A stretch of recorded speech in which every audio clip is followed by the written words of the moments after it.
तो मूवी की शुरुआत होती है जैक नाम के किलर से, जो एक नाइट क्लब में बैठकर ओरिगेमी बना रहा था। उसे ऐसा करते हुए ये क्यूट सी बच्ची बहुत ध्यान से देख रही थी। जैक भी उसे खुश करने के लिए बच्चों वाली हरकत करने लगा। तभी क्लब में रशियन गैंगस्टर्स की एंट्री हुई। उन्हें देखकर जैक ने अपने फोन में उसकी फोटो क्रॉस चेक की और वहां से उठकर चला गया। यहाँ रूम में ये गैंगस्टर लैपटॉप से मनी ट्रांसफर करने लगे, पर इन्हें कहाँ पता था कि जैक इनके स्वागत के लिए आ रहा है। जैक ने आते ही मनी ट्रांसफर को रोककर इन्हें यमराज के पास ट्रांसफर कर दिया। इन रशियन के बीच ये कोरियन आदमी बोरा भी बैठा था। जैक ने बोरे को भी कट्टे में बदलने में देर नहीं लगाई और उनका लैपटॉप वगैरह उठाने लगा, पर तभी गेट के बाहर से उसे कुछ आवाज आई, जिसे सुनते ही उसने गेट पर अंधाधुंध फायरिंग शुरू कर दी। पर जब उसने गेट खोला तो वो गोली उस छोटी बच्ची को लग चुकी थी। ये देखकर जैक सदमे में आ गया। अगले दिन जैक का दोस्त चार्ल्स उससे मिलने पहुंचा, जहां जैक कंजरों की हालत में पड़ा था। वो लोग उसे नहला धुलाकर उनके बॉस चुई के पास लाए। अपनी रात की गलती के बाद जैक किस काम को छोड़ना चाहता था, लेकिन चुई बोला कि तुमने कल रात बोरा को मार के बहुत बड़ी गलती कर दी। लेकिन क्यों? तब जैक के मित्र चार्ल्स ने बताया कि ध्यान से सुनो, बोरा जॉन का असिस्टेंट था। अब जॉन कौन है? जॉन जो कि चुई जैसे गैंगस्टर्स का सारा काला पैसा सफेद करता है। जॉन ने ही चुई के $100 मिलियन एक दूसरे अकाउंट में भेजे थे और बोरा उसी अकाउंट के डिटेल चुराकर उन रशियन गैंगस्टर्स को बेचने वाला था। जैक ने उनकी डील तो रोक दी, लेकिन बोरा को मारने के बाद अब उन्हें उस 100 मिलियन वाले अकाउंट की डिटेल या उसकी फाइल के बारे में कुछ भी नहीं पता। पर मरने से पहले बोरा ने 3 लोगों को मेल किया था, जिसमें ये 2 उसके दोस्त और एक उसकी बीवी किम थी।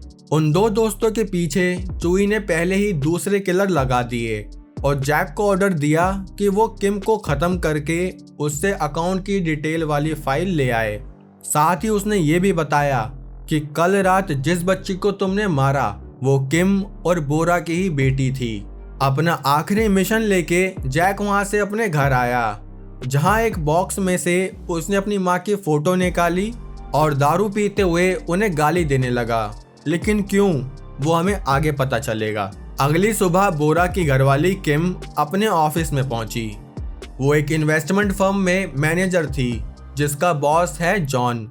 जॉन ने किम के कैबिन को ओयो रूम बनवा रखा था, मतलब कि हर जगह कैमरा ही कैमरा, क्योंकि उसे शक था कि उन अकाउंट की डिटेल्स किम के पास भी हो सकती है। यहाँ एयरपोर्ट पर जॉन का आदमी जैक को लेने पहुंचा और जैक को लेके उसका धूल मिट्टी से भरा आलीशान कमरा दिखाने आया। यहाँ किम ऑफिस से मीटिंग खत्म करके अपनी माँ से मिलने पहुंची, जो अपनी आखिरी सांस गिन रही थी। तभी उसकी डॉक्टर दोस्त ने इशारों में उसे सुट्टा फूकने के लिए बुलाया। उसने अपनी दोस्त से थोड़ी स्लीपिंग पिल्स भी ले ली। यहाँ जैक ने आते ही अपना काम शुरू कर दिया था। वो हर जगह किम का पीछा कर रहा था। अगली सुबह किम को पुलिस स्टेशन में बुलाया गया, जहाँ उसे बोरा के इलीगल काम के बारे में पूछताछ होने लगी। लेकिन किम ने कहा कि उसको बस अपनी बेटी का सामान वापस चाहिए और बोरा से तो उसकी 2 साल से कोई बात ही नहीं हुई थी, तो उसके इलीगल काम के बारे में किम को क्या ही पता। यहाँ जैक किम की गैर हाजिरी में उसके घर में घुसा, जहाँ थोड़ी छानबीन के बाद उसे तिजोरी मिली, जो कि सिर्फ किम की आवाज से खुल सकती थी। यहाँ से निकलकर वो हॉस्पिटल में पहुंचा, जहाँ किम अपनी माँ की साफ सफाई कर रही थी। उसके वॉशरूम में जाते ही जैक ने किम के फोन में अपना हैकिंग सिस्टम डाल दिया, ताकि जैक किम के फोन को हैक कर पाए। यहाँ जॉन के आदमियों ने भी बोरा के उन 2 दोस्तों से पूछताछ करके उन्हें मार दिया, जिसका मतलब अब उस फाइल की डिटेल्स सिर्फ किम के पास ही हो सकती है। अब जब जैक ने किम का फोन हैक कर ही लिया था, तो उसे पता चला कि किम अपनी बेटी को याद करते हुए उसकी आवाज बार बार सुनती है। ये चीज जैक के गिल्ट को और बढ़ा रही थी। कि कैसे उसकी एक गलती ने एक माँ से उसकी बेटी छीन ली। इसलिए उसे ये मिशन कैसे भी करके खत्म करना था ताकि वो इस काम को हमेशा के लिए छोड़ सके। जिसके लिए वो किम के साथ लिफ्ट में गया और लिफ्ट में कुछ गड़बड़ होते ही इनके बीच थोड़ी बातचीत हुई, जिसको जैक ने अपने फोन में रिकॉर्ड कर लिया। यहाँ से निकलकर किम अपनी बेटी का सामान लेने गई, जिसमें एक फोन भी था। किम उस सामान को ऑफिस में ले आई, लेकिन तभी उसकी नजर फोन से जुड़े इस छल्ले पर पड़ी। लेकिन असल में वो छल्ला नहीं बल्कि एक पेन ड्राइव थी। किम ने उस पेन ड्राइव को कंप्यूटर से कनेक्ट किया और अपनी बेटी की फोटोज देखने लगी। उसी पेन ड्राइव में जॉन के अकाउंट की डिटेल्स भी थी, लेकिन जब उसने वो फाइल खोली तो फाइल पासवर्ड मांगने लगी। किम ने ट्राई करते हुए उसमें अपनी बेटी का ही नाम डाल दिया और बूम, फाइल खुल गई। लेकिन फाइल की इंफॉर्मेशन उसके सर के ऊपर से जारी थी, इसलिए उसने उस फाइल की एक कॉपी बनाई और वहां से पेन ड्राइव लेके चली गई। फाइल को खोलने से जॉन को भी फाइल की लोकेशन पता चल गई, जो कि उसके ही ऑफिस की थी। उसने सीसीटीवी फुटेज में देखा तो उसे पता चला कि वो पेन ड्राइव किम के पास है। यहाँ जैक ने लिफ्ट में रिकॉर्ड करी आवाज की मदद से किम की वो तिजोरी खोल ली, लेकिन उसमें सिर्फ डिवोर्स के पेपर थे। तभी उसे जॉन के एक चेले ने इंफॉर्मेशन दी कि वो पेन ड्राइव किम के पास है, इसलिए उसे हासिल करके किम का गेम खत्म कर दो। किम भी घर पहुंची, लेकिन उसे नहीं पता था कि जैक पहले से ही घर में है। उसने अपनी बेटी की डीवीडी लगाई, जिसे देखकर उसे रोना आ गया। जैक भी कोने में लेटकर ये सब सुन रहा था, लेकिन जैसे ही उसे अपनी गलती याद आई, वो गुस्से में उठा और किम को मारने पहुंचा। पर उसने देखा कि किम तो पहले से बहुत सारी स्लीपिंग पिल्स खाकर बेहोश पड़ी है। अब हमें जैक का बचपन पता चला कि बचपन में उसकी माँ ने उसे बीच रास्ते में कार से उतार दिया था, क्योंकि वो उसे छोड़कर भागना चाहती थी। उसने जैक को कार से उतारा, लेकिन जैक चुपके से कार की डिग्गी में लेट गया और गाड़ी चलने पर उसकी आंख लग गई। लेकिन सोते हुए उसे गोली चलने की आवाज आई और सुबह पुलिस ऑफिसर्स जैक को वहां से ले गए। उसकी माँ ने अपनी जिम्मेदारियों से भागते हुए जैक को इस दुनिया में अकेला छोड़ दिया। प्रेजेंट में जैक तभी खड़ा हुआ और शूट करके वहां से चला गया। लेकिन क्या उसने किम को शूट किया? अरे नहीं जी, उसने तो तकिए पे शूट करके 911 को कॉल कर दी, जिसकी वजह से सही समय रहते किम की जान बच गई। लेकिन इस घटना से जॉन को बहुत गुस्सा आया, क्योंकि उसको अभी भी वो फाइल नहीं मिली। गुस्से में ही उसने अपने आदमी के 2 घूंसे मारे, जिससे कि उसका पूरा मुंह लाल हो गया। अब ये पता नहीं कि घूंसे की वजह से लाल हुआ या वो गुटखा चबा रहा था।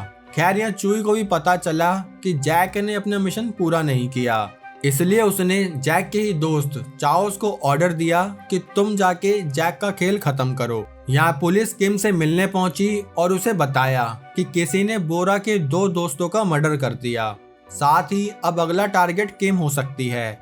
अब डिटेक्टिव पार्क ने किम को सब समझाया कि उसका बॉस जॉन बड़े बड़े गैंगस्टर्स का काला पैसा निरमा साबुन से सफेद करता है, इसलिए किम के पति बोरा ने जॉन के डेटा से अकाउंट्स की फाइल चुरा ली थी, जिसे वो रशियन माफिया को बेचने वाला था। लेकिन वहां किसी किलर ने जाकर सबको मार दिया, जिसके बाद से वो फाइल किसी को नहीं मिली। पर बोरा ने डील करने से पहले किम को एक मेल भेजा था, जिसमें एक मोबाइल के सीरियल नंबर की फोटो थी। अब पुलिस ने कहा कि अगर आपको सीरियल नंबर या उस फोन के बारे में थोड़ी भी जानकारी हो तो हमारी मदद करें, क्योंकि वो सारा इलीगल पैसा है और परंपरा के अनुसार इलीगल पैसे पर सबसे पहला हक सिर्फ पुलिस का होता है। ये कहकर पुलिस वहां से चली गई। उनके जाने के बाद किम को जैक का कॉल आया और उसने पूछा कि क्या तुम ठीक हो? किम ने पूछा, तुम कौन? जैक बोला कि अपनी बेटी का फोन चेक करो। किम ने फोन चेक किया, उसका सीरियल नंबर उस मेल वाले सीरियल नंबर से मैच कर रहा था। तभी कॉल पर जैक ने उसे बताया कि अपनी जान प्यारी है तो वहां से भाग जाओ, क्योंकि कुछ किलर्स हॉस्पिटल में ही आने वाले हैं। लेकिन तब तक वहां एक किलर आ गया। उसने किम को मारने की कोशिश करी, लेकिन तभी वहां जैक भी पहुंच गया। उनके बीच जमकर फाइट हुई। जिस बीच किलर वहां से भाग निकला। जैक भी उसको पकड़ने उसके पीछे भागा। यहाँ डिटेक्टिव किम को प्रोटेक्शन देते हुए अपने साथ ले जाने लगे। वहीं किलर भी भागकर कार पार्किंग में किम का इंतजार कर रहा था, लेकिन किम को पुलिस के साथ देखकर उसकी कुछ करने की हिम्मत नहीं हुई। पर तभी पार्किंग एरिया में जैक पहुंचा, जिसने उस किलर को वहीं ढेर कर दिया। इतने में उसे चाओस का भी कॉल आया, जिसने कहा कि तैयार हो जाओ जैक, तुम जल्दी ही यमराज के पास जाने वाले हो। यहाँ पुलिस किम को लेकर अपने हैकर के पास आई, जो बालों से हैकर कम और छपरी ज्यादा लग रहा था। उन्हें कैसे भी करके जॉन का सारा पैसा ब्लॉक करवाना था। तभी जैक ने किम को कॉल करके बताया कि उसे पुलिस के साथ नहीं जाना चाहिए था, क्योंकि जल्दी ही प्रोफेशनल किलर्स उसे मारने आ रहे हैं। इतने में ही जॉन से मिले हुए एक ऑफिसर ने डिटेक्टिव में गोलियां बरसा दी और पेन ड्राइव लेके निकल गया। लेकिन बाहर जॉन के चेले ने उस ऑफिसर को भी मार के उससे वो पेन ड्राइव ले ली।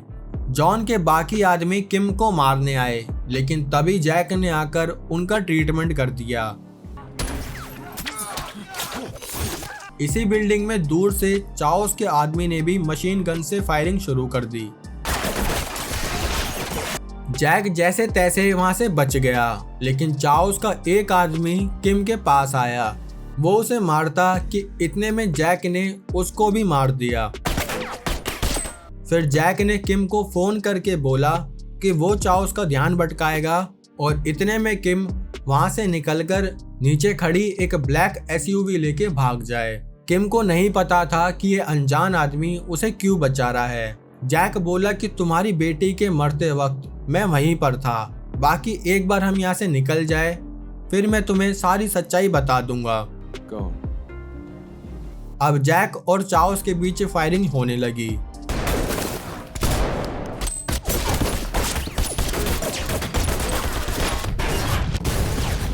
चाओस के साथी ने भी जैक पर गोलियां बरसानी शुरू करी, लेकिन वो वहां से भाग गया।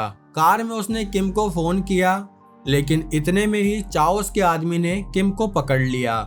जिसके बाद चाओस ने जैक को फोन करके बताया कि किम मेरे कब्जे में है, और अगर तुम उसे जिंदा देखना चाहते हो तो जल्दी से जॉन के ऑफिस वेंचुरा में आ जाओ।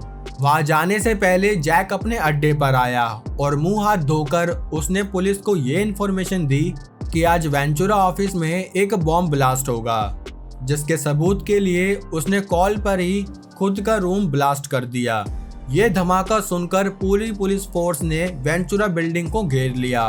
अब जॉन अपना फंड दूसरी जगह ट्रांसफर करने लगा, लेकिन तभी पुलिस ने जैमर लगाकर सभी कम्युनिकेशन के सर्वर बंद कर दिए। इस चीज से चाओस को पता चल गया कि जरूर जैक ने अपनी कोई चाल चली है, इसलिए उसकी टीम ऑफिस में ही जैक को ढूंढने लग गई, जिस बीच इनकी दबा के फाइट भी हुई।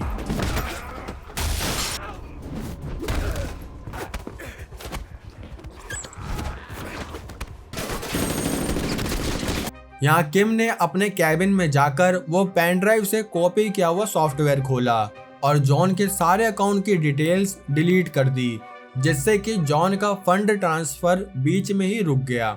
उसने जॉन के सारे बैंक रिकॉर्ड डिलीट कर दिए, जिसके बाद उसके साथी ने जॉन से अपने पैसे मांगे, लेकिन जॉन बोला कि जिंदा रहना है तो यहाँ से भाग जाओ। ये सुनकर उसके आदमी ने जॉन को भी वहीं मार दिया। यहाँ जैक लड़ते हुए काफी घायल हो चुका था, पर फिर उसने दिमाग लगाते हुए चाओस के एक और आदमी को वहीं खत्म किया। लेकिन अब आया चाओस, जिसके बाद इनके बीच गन फायरिंग शुरू हो गई।